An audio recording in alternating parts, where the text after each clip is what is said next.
The Florida Gators not only added a commit yesterday, but they've got a few more guys that were on campus this weekend. We're going to talk about it here on Locked On Gators. You are Locked On Gators, your daily podcast on the Florida Gators. Part of the Locked On Podcast Network, your team every day.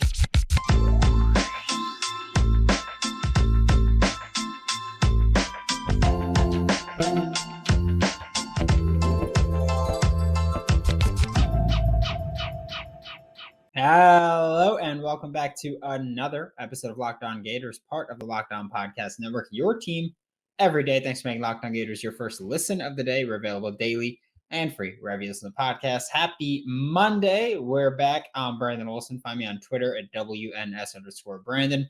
Written work with Whole Nine Sports and Giants Country of SI.com. Today's episode of Locked On Gators is brought to you by LinkedIn. LinkedIn Jobs helps you find the qualified candidates that you want to talk to faster. Post your job for free at linkedin.com/lockedoncollege. That's linkedin.com/lockedoncollege to post your job for free. Terms and conditions apply. And I was gonna initially talk, like when I was getting ready for this episode, I was like, I'm just gonna talk about all the guys who visited campus, and then Deuce Spurlock committed. And it's weird because I was going to sing his praises anyway, and then he committed, and now I get to sing his praises and be happy about it because it's no longer I would love him in Gainesville. It's he's coming to Gainesville. So Deuce Spurlock, Michigan linebacker, only played 12 snaps in 2022 as a freshman. He's a three-star linebacker out of Alabama in 2022. So again, this is a kid who, after his true freshman season, left. That could be because, the staff that recruited him prior to is a different staff. Their DC went to Baltimore, so he's a Baltimore Ravens defensive coordinator right now. So different defense, which, by the way, Baltimore Ravens defense, stylistically pretty similar to Patrick Toney and the Florida Gators. So if Deuce Spurlock committed to that Michigan defense thinking that it would be a very similar defense despite the defensive coordinator change, then maybe he's looking for this scheme fit. When you watch the film for Deuce Spurlock, there's not much to see. He, like I said, he played 12 snaps in 2022 as a true freshman. It's hard to watch 12 snaps of any player and determine he's good or he's bad, right? I think everybody can agree with not even a quarter of play. It's really hard to have a finalized decision on a player. But there are some things that you can see in those very limited snaps, and some things you can kind of see and say, well, if you could do it once, twice, three times in just 12 snaps, odds are you can probably find some success doing it somewhat consistently. Deuce Spurlock, it's his athleticism. I think he's a great fit in Gainesville. Florida added Teradja Mitchell last week / earlier this week, depending on what you include Sunday as. But Florida added Teradja Mitchell from Ohio State. So two Big Ten linebackers from schools that hate each other. I hope that they talk trash a little bit. I know Deuce Spurlock was in Michigan for 1 year, but I still hope they talk trash. But Teradja Mitchell, more of a thumping read and tack linebacker, whereas Deuce Spurlock is just a freak athlete. And in the Locked On Gators Discord, which the link is in the description below if you want to join and talk there, I said, Deuce Spurlock, there wasn't much to see film-wise, technique-wise, skill-wise, but you could see he's a freak athlete, and I'll take a freak athlete at linebacker any day of the week. And someone brought up the point, DeJuan Black. I will bring up the point. I'd rather have a freak athlete at linebacker that knows what he's doing on the football field. That's that. Bring up the onside kick all you want. That's one play in 2 years. He wasn't a good football player. Simple as that.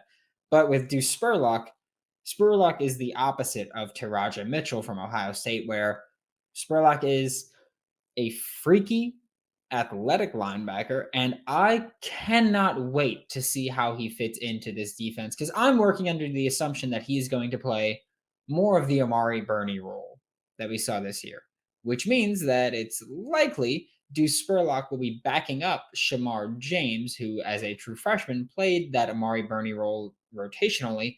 I'd imagine now, with Amari Burney gone, we see Deuce Spurlock backing up Shamar James, starting in that will linebacker spot. And I'm a big fan of adding Deuce Spurlock here, primarily because Florida has Jaden Robinson committed right now as the only high school linebacker that's going to be a Gator this year.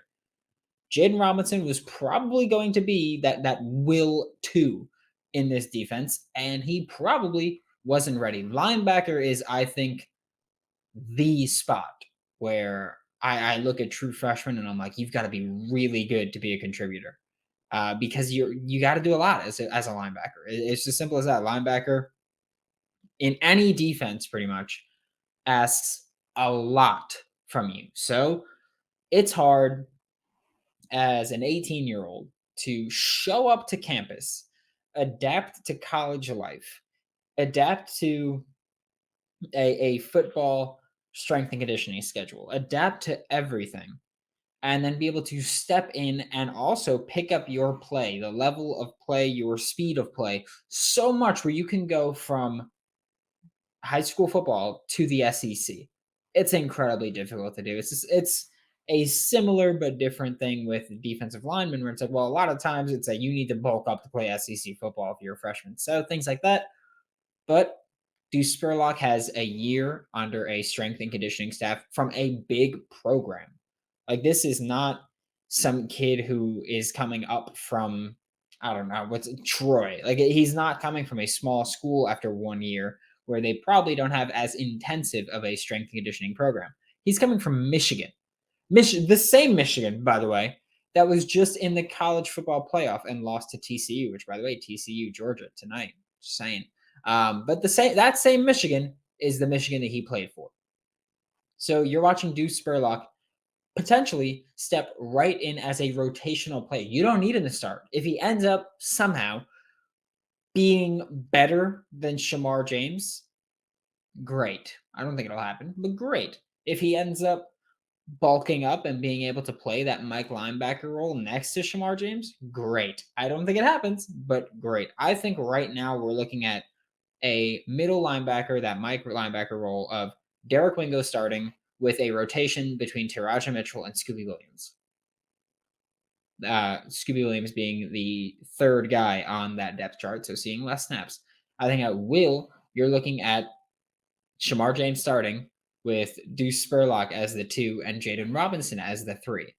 Now, we know with this Florida Gators defense, usually the 3 doesn't play often, but maybe that'll change, maybe it won't. Either way, I'm cool with the top 2 right now. Deuce Spurlock is someone that I genuinely am excited for. I think he's a freak athlete, and I know that it's annoying for me to just keep calling him a freak athlete, but that's kind of all we have on him right now. He's a 3-star out of Alabama who went to Michigan and got, first of all, the fact that he got even 12 snaps is kind of crazy when you consider a 3-star player at Michigan. I get it, blowouts, but still, it's kind of wild. And I don't necessarily care that he didn't play much. Again, I don't care that he didn't play much. He's a backup on a college football playoff team that has pretty good linebackers. So I'm loving this ad. And again, I feel like it's more about the scheme. Michigan defense changed after the DC change. So he comes to a defense that runs a similar style to what Michigan used to run, and he can fit in right away. There's an opportunity for playing time right away. We know that he is maybe I don't even want to say like solid fit, but we know that he's someone who wants to be in this defense. So it's comforting to add someone like that. You've added 2 linebackers in the transfer portal. You've added a linebacker in the high school recruiting game. Florida's addressed probably their biggest need on the defensive side of the ball. Now it's probably safety because you've lost quite a few guys to the portal and the draft this year. So Florida, you've added 2 linebackers. I'm not going to ask for much more. When you added Teradja Mitchell, I said, well, I'd like it if you added another linebacker with experience, which Deuce Spurlock is not, but one that could also play the will role, which Deuce Spurlock could. So you've added that now. You've got your 2 linebackers from the portal. You've got your 1 from the high school game. You're probably not adding any more linebackers, and that's okay with me. I think Florida's done a solid job here. I think you've got Derek Wingo and Shamar James as guys that I'm looking forward to being linebackers 1 and 2 or 1A, 1B, whatever you want to call it. Either way, I like that Florida is attacking their linebacker need. It is still worrisome to me, though, that they can't reel in these high-ranking high school linebackers and that they're not even in on a lot of them. That's the more worrisome part for me. But hey, I'm not going to complain about this. A win's a win. I will take a win wherever I can get it. So I'm going to. But we're about to take a look at the other guys who were actually on campus this weekend taking visits to Gainesville, and Florida still pushing for. But first, today's episode of Locked On Gators is brought to you by LinkedIn. As the sun comes out and small businesses are back in business, LinkedIn Jobs makes it easier for you to grow your team. LinkedIn Jobs helps you find the people that you want to interview faster and for free. And if you've never used LinkedIn Jobs before, I highly, highly recommend it. With simple tools like screening questions, it makes it easier for you to find just the right candidates with just the right skills and just the right experience. It's why small businesses rate LinkedIn Jobs number one in delivering quality hires versus leading competitors. LinkedIn Jobs helps you find the candidates that you want to talk to faster and for free. Post your job for free at linkedin.com/lockedoncollege. That's linkedin.com/lockedoncollege. Terms and conditions apply. Just including this little addendum to the show because I just finished recording and Al Walcott committed to Arkansas, so not Florida. But I felt like I would leave it in anyway because I don't have enough time to re-record the show or segment or anything, but I figured I could quickly do this little addendum to say that yes, Al Walcott has now committed to Arkansas, but I still would have loved it if he was a Florida Gator. I fully expect Florida to still pursue that star position in the transfer portal and try to find a veteran that can step in and play just in case the high school seniors coming up to Florida cannot play early or are not ready to play as early as expected or as early as needed. So I still expect Florida to do that, but Al Walcott crossed off the list for the Florida Gators. Thanks again for making Locked On Gators your first listen of the day. We're available daily and free wherever you listen to podcasts. And for the second segment, we're talking about the Baylor kids that were visiting in Gainesville this past weekend because Florida had 6 guys there. Cam Jackson already committed before the visit, and after the visit, he's staying in Gainesville. Deuce Spurlock, linebacker from Michigan, visited, committed, so he's there. But looking at the other kids who were up there, and again, at the time of recording this, it's about to be Sunday Night Football starting Lions Packers. But we're talking about the Baylor kids here. Safety Al Walcott is someone that I wanted to touch on because he played the second most snaps on that Baylor defense. He was used more as a nickel and box safety, so you're probably looking at him as someone who competes early for star. I know myself included, a lot of Gators fans were looking at Jakeem Jackson, Sharif Denson. It's possible that this coaching staff wants to add a star player with experience. Even if not, he could be a box safety. He could fill multiple roles. He could also play deep safety, by the way. He's just played mostly nickel and box. But someone that can play multiple roles in a defense that's going to have a lot of true freshmen that you're expecting to contribute early.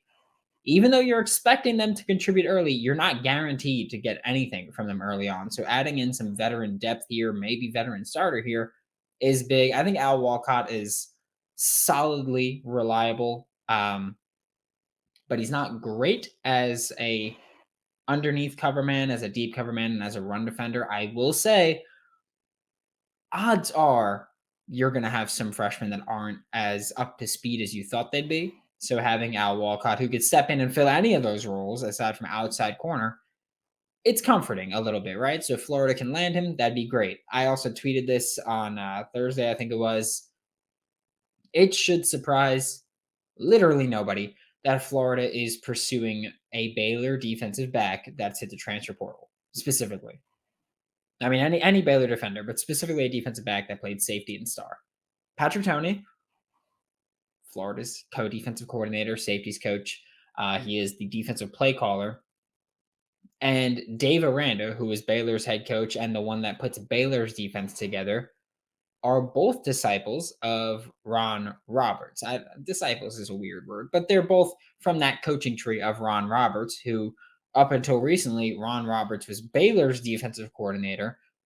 And that kind of tells you that the defenses that these teams use are incredibly similar. That's one of my favorite things about the Patrick Toney hire once it was made, was that I'm a huge fan of Baylor's defense. I'm a huge fan of what Dave Aranda does. I loved it when he did it with LSU. It's awesome to see. Like, it's a great defensive scheme. And when Patrick Toney was hired, I asked someone in the know what Florida's defense was going to look like, and he was like, "Hey, carbon copy of Baylor." And for me, as someone who loves Baylor, that's awesome. As someone who loves Baylor's defensive scheme, that's awesome.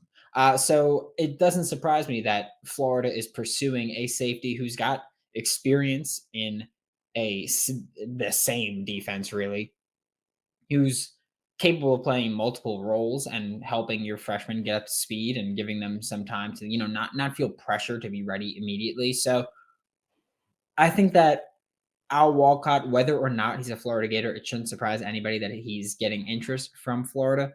I would expect that as long as Dave Aranda is at Baylor and as long as Patrick Toney is at Florida, you will see when a Baylor DB hits the portal, Florida's probably going to be interested in them. And it wouldn't shock me if when some Florida DBs that actually have experience at the portal, that they get interest from Baylor. Shouldn't surprise anybody. I would not be surprised either if Patrick Toney and Dave Aranda spoke about Al Walcott when he hit the portal. That wouldn't surprise me either. Both of these guys, they do very similar things defensively. The schemes are very similar. Playing safety in this defense is incredibly difficult to do. You're asked to do a lot, and it helps you get up to speed for the NFL. That's one big positive. But also, if you fail, then you fail.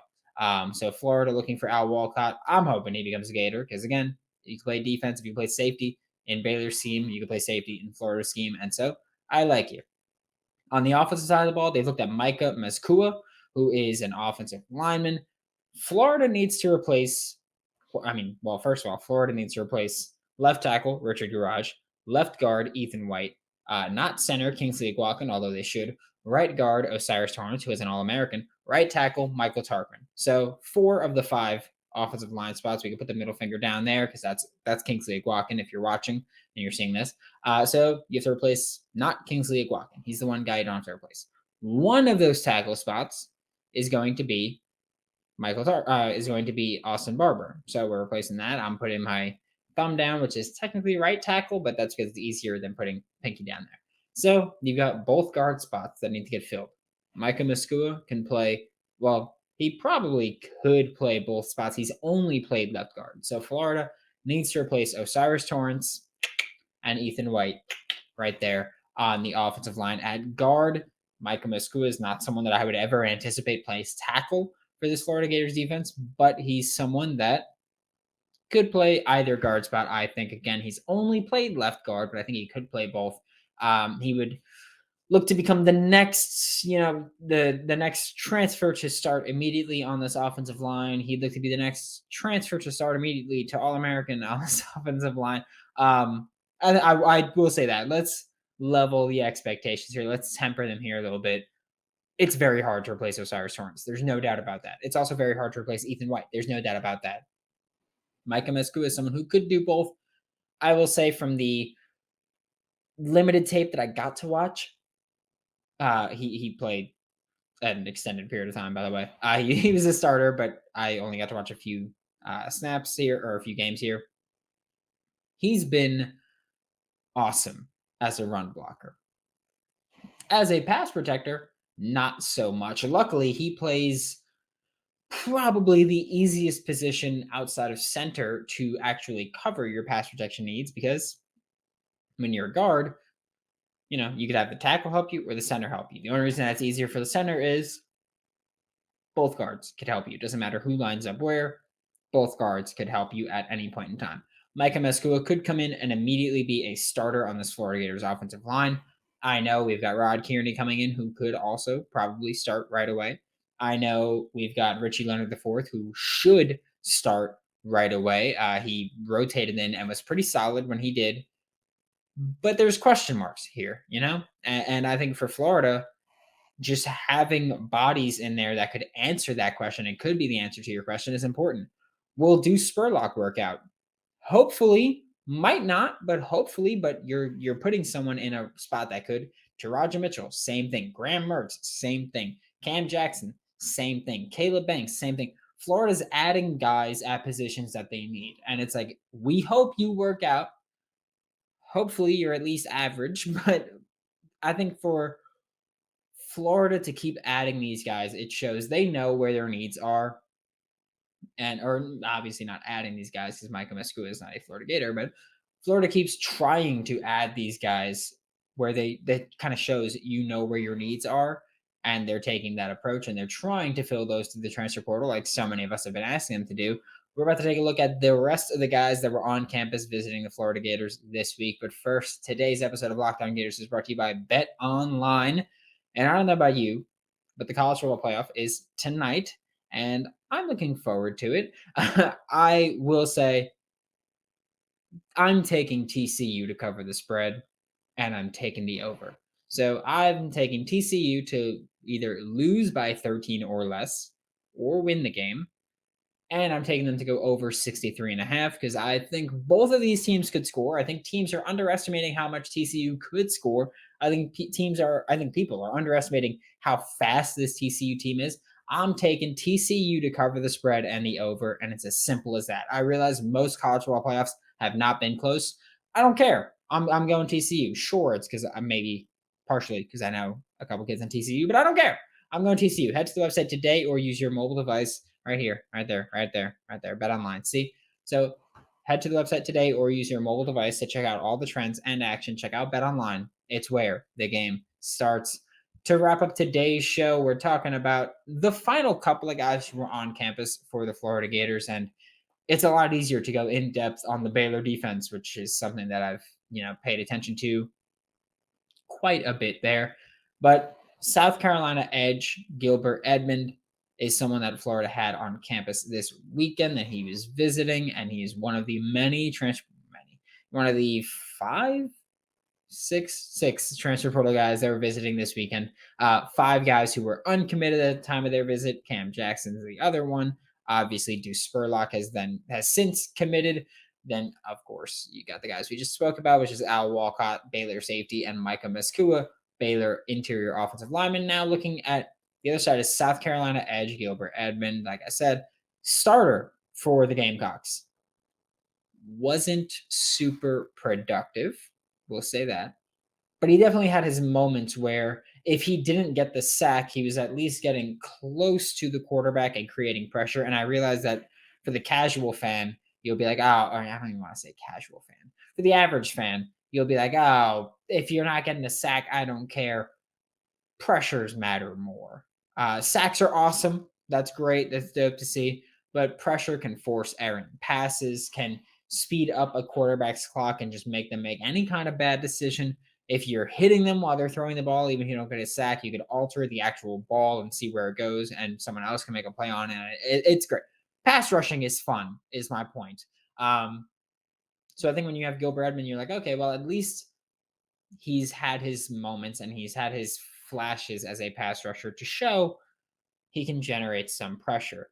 My biggest thing when watching Edmond play, because we saw him with Florida, we saw him a couple other times, or at least I've seen him a couple other times, because for some reason South Carolina kept being on TV. I hate it. But I think the biggest thing for me is Gilbert Edmond showed flashes, never put it together on a really consistent basis. But based on just his size profile, his 6'2", 6'3", 250-pound thing, he's heavier than Princely Umanmielen. He's right around the range that you see the Jack linebacker. So that's something that's interesting to me, where Edmond with South Carolina played primarily with his hand in the dirt. He was primarily a hand in the dirt edge rusher. And with Florida, I think he would be a stand-up edge rusher, which I know that sounds like nothing. Like, it sounds like you're just like, oh, well, guess what? You're still rushing the passer. For some guys, it's different. For some guys, you're way better as a stand-up edge rusher, or you're way better with a hand in the dirt.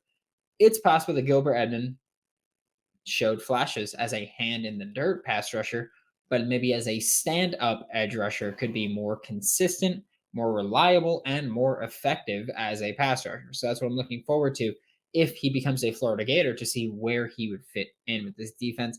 That Jack linebacker spot especially has lost quite a few guys, with Brenton Cox getting kicked off the team, Antoine Power Island stepping up, Lloyd Summerall transferring out, Chief Borders transferring out. There's been a couple of changes there where you could look at a guy like Gilbert Edmond, you can go, okay, let's bring you here and let's see how you play with a hand up. That's what I'd like to see from him.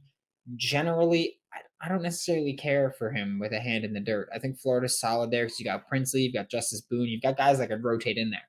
I think getting a hand in or a stand-up edge rusher, a bit more promising, a bit higher ceiling, a bit of a bigger swing. So if Gilbert Edmond comes to Florida, I'm hoping Patrick Toney, Sean Spencer, Mike Peterson, whoever it is that makes the decision for who's playing a stand-up edge rusher role or hand in the dirt, I hope that they put Gilbert Edmond as that jack linebacker role, and hopefully he plays there, and hopefully he exceeds there and succeeds there and excels there.